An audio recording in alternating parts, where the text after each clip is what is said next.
ಚಾಮುಂಡೇಶ್ವರಿ ದೇವಸ್ಥಾನದ ಅರ್ಚಕರು ಹೃದಯಾಘಾತದಿಂದ ನಿಧನರಾಗಿದ್ದಾರೆ. ಆಗ ಬೆಳಿಗ್ಗೆ ಸ್ವಲ್ಪ ದೇವಸ್ಥಾನಕ್ಕೆ ಬಿಟ್ಟಿಲ್ಲ, ಏನೇನೋ ಕೆಲವಾರು ಪದ್ಧತಿಗಳು. ಬಾನು ಮುಸ್ತಾಕ್ ಅವರು ಇನಾಗ್ರೇಷನ್ ಮಾಡಿ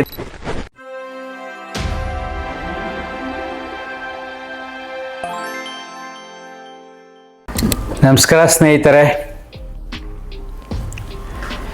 ದಸರಾ ಉದ್ಘಾಟನೆಯಾದ ಮರುದಿನವೇ ಚಾಮುಂಡೇಶ್ವರಿ ದೇವಸ್ಥಾನದ ಅರ್ಚಕರು ಹೃದಯಾಘಾತದಿಂದ ನಿಧನರಾಗಿದ್ದಾರೆ. ಇದು ನ್ಯೂಸ್ ಬಂತು ನಮಗೆ. ಆಗ ಬೆಳಿಗ್ಗೆ ಸ್ವಲ್ಪ ದೇವಸ್ಥಾನಕ್ಕೆ ಬಿಟ್ಟಿಲ್ಲ, ಏನೇನೋ ಕೆಲವಾರು ಪದ್ಧತಿಗಳನ್ನು ಮಾಡಬೇಕು ಅಂತ ಉತ್ಸವ ಮೂರ್ತಿಯನ್ನು ಮಾತ್ರ ತೋರಿಸಿ ಆಮೇಲೆ ಸ್ಕ್ರೀನ್ ಬಿಟ್ಟು ಆಮೇಲೆ ಏನೇನೋ ಮಾಡಿ ಸಂಜೆ ಬಿಟ್ಟಿದ್ದಾರೆ. ಇದು ಓಕೆ. ಅಲ್ಲಿ ನ್ಯೂಸ್ನಲ್ಲಿ ಹೇಳ್ತಾ ಇದ್ದಾರೆ, ಫೋಟೋನು ಕೂಡ ಹಾಕಿದ್ದಾರೆ. ಬಾನು ಮುಸ್ತಾಕ್ ಅವರು ಇನಾಗ್ರೇಷನ್ ಮಾಡಿದ ಮರುದಿನವೇ ಅದರಿಂದ ಏನಾದರೂ ತೊಂದರೆ ಆಯಿತಾ ಅಂತ, ಅದಕ್ಕೋಸ್ಕರ ನಾನು ವಿಡಿಯೋ ಮಾಡ್ತಾ ಇದ್ದೀನಿ. ಬಾನು ಮುಸ್ತಾಕ್ ಅವರು ಇನಾಗ್ರೇಷನ್ ಮಾಡೋದಕ್ಕೂ ಅರ್ಚಕರ ಸಾವಿಗೂ ಸಂಬಂಧ ಇಲ್ಲ. ಯಾಕಂದರೆ ಆ ರೀತಿ ಏನಾದರೂ ದೇವರಿಗೆ ಕೋಪ ಬಂದು ಸಾಯಿಸ್ಬೇಕಾಗಿದ್ದರೆ ಯಾರು ಅವರನ್ನು ಕರೆದರೋ ಅವ್ರನ್ನ ಸಾಯಿಸ್ಬೇಕಾಯ್ತು. ಪಾಪ ಅರ್ಚಕರು ಏನು ಮಾಡ್ತಾರೆ? ಅರ್ಚಕರ ಸಾವಿಗೂ ದೇವರಿಗೂ ಸಂಬಂಧವಿಲ್ಲ. ಈ ವಿಶ್ಲೇಷಣೆಯನ್ನು ನಿಮ್ಗೆ ತಿಳಿಸೋಕ್ಕೋಸ್ಕರ ನಾನು ಈ ವಿಡಿಯೋ ಮಾಡ್ತಾ ಇದ್ದೀನಿ. ಸ್ವಲ್ಪ ನೀವು ಯೋಚನೆ ಮಾಡಿ ನೋಡಿ. ಚಾಮುಂಡಿ ದೇವಿ ಈಗ ನವರಾತ್ರಿ ನಡೀತಾ ಇದೆ, ತುಂಬ ವಿಜೃಂಭಣೆಯಿಂದ ನನ್ನ ಮಕ್ಕಳು ಆಚರಿಸ್ತಾ ಇದ್ದಾರೆ. ಈ ಸಮಯದಲ್ಲಿ ಪ್ರತಿನಿತ್ಯ ನನ್ನ ಸೇವೆ ಮಾಡಿದ ಪೂಜೆ ಮಾಡಿದ ಅರ್ಚಕನ ಸಾವು ಈ ಕ್ಷಣ ಬಂದಿದೆ. ಅದನ್ನು ಒಂದು ವಾರ ನಾನು ಮುಂದೂಡ್ತೀನಿ, ಎಲ್ಲ ಮುಗಿದ ಮೇಲೆ ಆಗಲಿ, ಸೂತಕದ ಛಾಯೆ ಬೇಡ. ಇವನು ನನ್ನ ಮಗ, ನನ್ನ ಸೇವೆಯನ್ನು ಮಾಡ್ಕೊಂಡಿದ್ದವನು ಅಂತ ಮನುಷ್ಯರ ರೀತಿ ದೇವರು ಯೋಚನೆ ಮಾಡಿದ್ದರೆ, ದೇವಿ ಯೋಚನೆ ಮಾಡಿದ್ದರೆ ಒಂದು 10 ದಿನ ಮುಂದಕ್ಕೆ ಹಾಕಿ ಆಮೇಲೆ ಅವನು ಸಾಯಿಸ್ಬೋದಾಗಿತ್ತು. ಅವನು ಟೈಮ್ ಬಂದಿದ್ರೆ. ದೇವರಿಗೆ ಅಪರಿಮಿತವಾದ ಶಕ್ತಿ ಇರುವಾಗ ಸ್ವಲ್ಪ ದಿನ ಎಕ್ಸ್ಟೆನ್ಷನ್ ಮಾಡ್ಬೋದಲ್ವಾ? ಇಲ್ಲಿ ಪ್ರಕೃತಿ ಸಹಜವಾಗಿ ಆ ದೇಹದಲ್ಲಿ ಏನೇನು ವ್ಯತ್ಯಾಸಗಳಾಗಿದೆಯೋ, ಪ್ರಕೃತಿಗೆ ವಿರುದ್ಧವಾಗಿ ಏನೇನು ಆಗಿದೆಯೋ, ಆಹಾರ ನಿಯಮದಿಂದ, ವಿಹಾರ ನಿಯಮದಿಂದ, ವ್ಯಾಯಾಮ ಇಲ್ಲದೆ ಯಾವುದೋ ಕಾಯಿಲೆಗಳಿಂದ, ಏನೇನು ಕಾರಣಗಳಿಂದ ಪ್ರಕೃತಿಯ ನಿಯಮದ ಅನುಸಾರವಾಗಿ ಆಗಿರುತ್ತೆ. ಅದಕ್ಕೆ ಅವರಿಗೆ ಆ ಟೈಮ್ನಲ್ಲಿ ಸತ್ತಿರ್ತಾರೆ. ದಿಸ್ ಇಸ್ ನ್ಯಾಚುರಲ್ ಲಾ. ಇದನ್ನು ಮೀರುವ ದೇವರು ಯಾರು ಇಲ್ಲ. ಕೇವಲ ನಿನ್ನ ಮನಸ್ಸಿನಲ್ಲಿ ಇರ್ತಕ್ಕಂತಹ ನಂಬಿಕೆಗಳು. ಈಗ ಚಾಮುಂಡಿ ದೇವಿ ಅವನೇನೋ ಕರ್ಮ ಮಾಡಿದ್ದ ಅಥವಾ ಏನೋ ಮೋಸ ಮಾಡಿದ್ದ ಅಂತ ನಾನಾ ಆ್ಯಂಗಲಲ್ಲಿ ಯೋಚನೆ ಮಾಡ್ಬೋದು. ಅವನು ಏನಾದರೂ ಮಾಡ್ಕೊಳ್ಳಿ. ಲಕ್ಷಾಂತರ ಜನ, ಕೋಟ್ಯಾಂತರ ಜನ ಅಭಿಮಾನಿಗಳು ಅಂದರೆ ಮಕ್ಕಳು ಭಕ್ತಿಯಿಂದ ಬರಬೇಕಾದಾಗ ಅದು ಮುಖ್ಯ.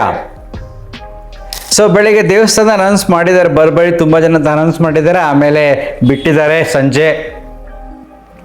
ಈಗ ನಾವು ಸ್ವಲ್ಪ ಚಿಂತನೆ ಮಾಡಬೇಕು. ಯಾವುದೇ ಕಾರಣಕ್ಕೂ ಮಾನವನಾಗಿ ಚಿಂತಿಸಿ ಆ ಕೆಲವರು ವಿಚಾರಗಳಿಗೆ ನಾವು ಬೆಲೆ ಕೊಡಬಾರ್ದು. ದೇವರನ್ನ, ಪ್ರಕೃತಿಯ ನಿಯಮಗಳನ್ನು ಅರಿತುಕೊಳ್ಳುವುದು ಅಷ್ಟು ಸುಲಭವಲ್ಲ. ನಿಮಗೆ ದೈಹಿಕವಾದ ಕಾಯಿಲೆಗಳು ಬಂದಾಗ, ಏನಾದರೂ ತುಂಬ ನೋವುಗಳು ಬಂದಾಗ, ಆ ನೋವುಗಳಿಗೆ, ದೈಹಿಕ ಕಾಯಿಲೆಗೆ ನೀವು ಪರಿಹಾರವನ್ನು ಹುಡುಕಬೇಕು. ಯಾಕೆಂದರೆ ಪ್ರಕೃತಿ ಅದನ್ನು ಕೊಟ್ಟಿದೆ. ಕಾಯಿಲೆ ಬರೋಕ್ಕೂ ಪ್ರಕೃತಿ ನಿಯಮದ ವಿರುದ್ಧವಾಗಿ ಹೋದಾಗ, ಮತ್ತು ಕಾಯಿಲೆ ಬಂದಾಗ ಅದರ ಪರಿಹಾರವನ್ನು ಕೂಡ ನಾನಾ ರೂಪದಲ್ಲಿ ಅಲೋಪತಿ, ಹೋಮಿಯೋಪತಿ, ಆಯುರ್ವೇದ, ಯುನಾನಿ, ಸಿದ್ಧ, ಆಲ್ಟರ್ನೇಟಿವ್ ಥೆರಪೀಸು ಬೇಕಾದಷ್ಟು ಕೊಟ್ಟಿದೆ ಪ್ರಕೃತಿ ನಮಗೆ, ಭಗವಂತ ಅಂತ ಅಂದ್ಕೊಳ್ಳಿ. ಅದನ್ನು ಉಪಯೋಗಿಸ್ಕೊಂಡು ನೀವು ಕಾಯಿಲೆಯನ್ನು ಹೋಗ್ಲಾಡಿಸ್ಕೋಬೇಕು. ನೀವೇನು ಮಾಡ್ತೀರಾ? ಸಣ್ಣ ಪುಟ್ಟ ಕಾಯಿಲೆ ಬಂದಾಗ ದೇವಸ್ಥಾನಗಳಿಗೆ ಹೋದರೆ ಕಾಯಿಲೆ ವಾಸಿ ಆಗುತ್ತೆ ಅಂತ ಹೋಗ್ತೀರಿ. ಸ್ವಲ್ಪ ಮಾನಸಿಕವಾಗಿ ನೆಮ್ಮದಿ ಸಿಗುತ್ತೆ. ಸೊ ಮಾನಸಿಕವಾದ ಸಮಸ್ಯೆಗಳು ಬಂದಾಗ ಮನಸ್ಸು ತುಂಬ ಗೊಂದಲದಲ್ಲಿ, ನೋವುಗಳಲ್ಲಿ, ಒತ್ತಡದಲ್ಲಿದ್ದಾಗ ನೀವು ದೇವರನ್ನು ಹೋಗಿ, ದೇವರೇ ನನಗೆ ಸಮಸ್ಯೆ ಇದಪ್ಪ ಬಗೆಹರಿಸು ಅಂದರೆ ಬಗೆಹರಿಯಲ್ಲ. ಬಗೆಹರಿಸು ಎಂದರೆ ಬಗೆಹರಿಯುವುದಿಲ್ಲ. ಆ ಸಮಸ್ಯೆಗೆ ಮೂಲ ಏನು? ನನ್ನಿಂದ ಆ ಸಮಸ್ಯೆ ಬಂದಿದೆಯಾ? ಬೇರೆಯವ್ರದ್ದು ಸಮಸ್ಯೆಗಳು ಬಂದಿದೆಯಾ? ನನ್ನ ಸುತ್ತಮುತ್ತಲಿನ ಜನ ಎಂಥ ವಿಕೃತಿ ಮನೋಭಾವದ ಜನಗಳಿದ್ದಾರೆ, ನಾನು ಎಲ್ಲಿದ್ದೀನಿ, ಯಾವ ಪರಿಸರದಲ್ಲಿದ್ದೀನಿ, ಅವರಿಂದ ಸಮಸ್ಯೆ ಬಂದಿದೆ, ಅದನ್ನು ಬಗೆಹರಿಸುವ ಕಡೆ ನೀನು ಗಮನ ಹರಿಸಬೇಕು. ಸೊ ದೇವಸ್ಥಾನಕ್ಕೆ ಹೋದರೆ, ಯಾವುದೋ ಒಂದು ಪೂಜೆಯನ್ನು ಮಾಡಿದ್ರೆ, ಈ ಮಾಟ ಮಂತ್ರ ಮಾಡಿದ್ರೆ ಈ ಸಮಸ್ಯೆಗಳು ಬಗೆಹರಿಯುತ್ತೆ ಅನ್ನತಕ್ಕಂಥ ನಂಬಿಕೆ ಒಂದು ಮೌಢ್ಯ. ಆ ವಿಚಾರಕ್ಕೋಸ್ಕರ ಹೇಳಿದೆ, ಎಂಥದ್ದೇ ಸಮಸ್ಯೆ ಆಗಿದ್ರು ಕೂಡ ಅರ್ಚಕನ ಸಾವು ಆ ದಿನ ದಸರಾದಲ್ಲಿ 2ನೇ ದಿನ ಸಾವಾಗಬೇಕಾದಾಗ ಮಾನವನಂತೆ ಭಗವಂತ ಯೋಚಿಸಿದ್ದರೆ, ಅಂದರೆ ದೇವಿ ಯೋಚಿಸಿದ್ದರೆ ಆ ಸಾವನ್ನು ನಿಲ್ಲಿಸಬಹುದಿತ್ತು. ಆದರೂ ದೇವಿ ನಿಲ್ಲಿಸಿಲ್ಲ. ಯಾಕೆಂದರೆ ದೇವಿ ಪ್ರಕೃತಿಯ ವಿರುದ್ಧವಾಗಿ ಹೋಗೋದಿಲ್ಲ. ದೇವಿ ನಿನ್ನ ನಂಬಿಕೆ, ನಿನ್ನ ವಿಶ್ವಾಸ ಅಷ್ಟೇ. ಹೀಗೆ ನಾವು ಯೋಚನೆ ಮಾಡಬೇಕು. ಯಾಕಂದರೆ ಎಲ್ಲ ದೇವಸ್ಥಾನಗಳು ರಶ್ ಇರುತ್ತೆ. ಕಾರಣ ಏನು? ಮೊದಲನೇ ಕಾರಣ ಸಮಸ್ಯೆಗಳು. ಜೀವನದಲ್ಲಿ ಬರತಕ್ಕಂಥ ಸಮಸ್ಯೆಗಳಿಗೆ ಪರಿಹಾರ ಕೊಡುವಂಥ ದೇವರ ಹತ್ರ ಹೋಗ್ತೀವಿ. ಆದರೆ ಯಾವುದ್ರದ್ದು ಸಮಸ್ಯೆ ಬಂತು ಹೇಗೆ ಪರಿಹಾರ ಕಂಡ್ಕೋಬೇಕು ಅಂತ ನೀವು ಯೋಚನೆ ಮಾಡೋದಿಲ್ಲ. 2ನೇ ಕಾರಣ ಹಣಕಾಸಿನ ವ್ಯವಹಾರಗಳು. ಹಣ ಇಲ್ಲಾಂದರೆ ಪ್ರಕೃತಿನ ಬದುಕೋದೇ ತುಂಬ ಕಷ್ಟ. ಸೊ ಅಲ್ಲೋಗಿ ದುರಾಸೆಯಿಂದ ಕೇಳೋದು, ನಿನಗಿಷ್ಟು ಕೊಡ್ತೀನಿ, ನನಗಿಷ್ಟು ಕೊಡೋದು, ನಂಗೆ ಈಗ ಮಾಡು ಅಂತ ಕೇಳೋದು. 3ನೇ ಕಾರಣ ಮನೋವಿಕಲ್ಪಗಳು.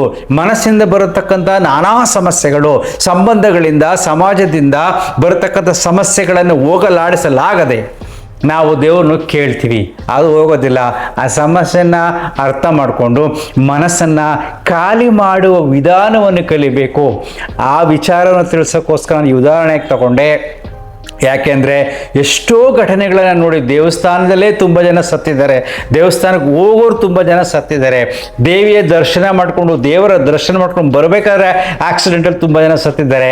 ಈ ರೀತಿ ಸತ್ತಾಗ ಮನುಷ್ಯನ ಮನಸ್ಸಿನಲ್ಲಿ ಕೆಲವಾರು ಪ್ರಶ್ನೆಗಳು ಬರ್ತವೆ. ಯುವ ಮನಸ್ಸುಗಳಲ್ಲಿ, ಮಕ್ಕಳೆಲ್ಲ ಪ್ರಶ್ನೆಗಳು ಬರ್ತವೆ. ದೇವಸ್ಥಾನಕ್ಕೆ ಹೋಗಿದ್ರು, ಆದರೂ ಯಾಕೆ ದೇವರು ಕಾಪಾಡಿಲ್ಲ? ತುಂಬ ಜನ ತಿರುಪತಿಗೆ ಹೋದ್ರೆ ಆಕ್ಸಿಡೆಂಟಲ್ಲಿ ಸತ್ತಿದ್ದಾರೆ, ತುಂಬ ಜನ ಅಯ್ಯಪ್ಪ ಸ್ವಾಮಿಗೆ ಹೋದ್ರೆ ಆಕ್ಸಿಡೆಂಟಲ್ಲಿ ಸತ್ತಿದ್ದಾರೆ, ತುಂಬ ಜನ ಬೇರೆ ಬೇರೆ ದೇವಸ್ಥಾನಗಳು ಹೋದ್ರೆ ಆಕ್ಸಿಡೆಂಟಲ್ಲಿ ಸತ್ತಿದ್ದಾರೆ. ಇವ್ರನ್ನೆಲ್ಲ ಭಗವಂತ ಯಾಕೆ ಕಾಪಾಡಿಲ್ಲ ಅಂತಕ್ಕಂಥ ಪ್ರಶ್ನೆಗಳು ಬರ್ತವೆ. ಆ ಪ್ರಶ್ನೆಗಳಿಗೋಸ್ಕರ ಈ ವಿವರಣೆ ಕೊಟ್ಟಿದ್ದೀನಿ.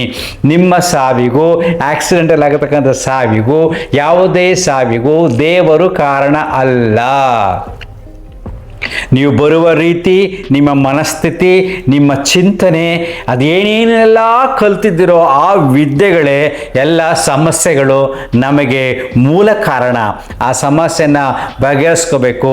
ನಾವು ಆ ಬಗೆಹರಿಸ್ಕೊಳ್ಳೋಕ್ಕೆ ಕೇವಲ ಒಂದು ಶಕ್ತಿ ಬೇಕು ಅಂತ ಪ್ರಾರ್ಥನೆ ಮಾಡಬಹುದೇ ಹೊರತು ಆ ಶಕ್ತಿಯ ಮೇಲೆ ಪೂರ್ತಿ ಡಿಪೆಂಡ್ ಆಗಿರಬಾರದು. ಯಾಕಂದರೆ ಈ ಸಮಸ್ಯೆಗಳು ದೇವರು ಬಗೆಹರಿಸ್ತಾನೆ ಅಂತ ನಂಬ್ಕೊಂಡು ಕುಳಿತುಕೋಬಾರ್ದು. ನಿನ್ನ ಪ್ರಯತ್ನ ನೀನು ಮಾಡ್ತಾನೇ ಹೋಗ್ಬೇಕು. ಆ ಒಂದು ದೈವಿ ಶಕ್ತಿ ಒಂದು ಪೂರಕವಾಗಿರುತ್ತೆ ಹೊರತು ಸಾಲ್ವ್ ಮಾಡೋದಿಲ್ಲ.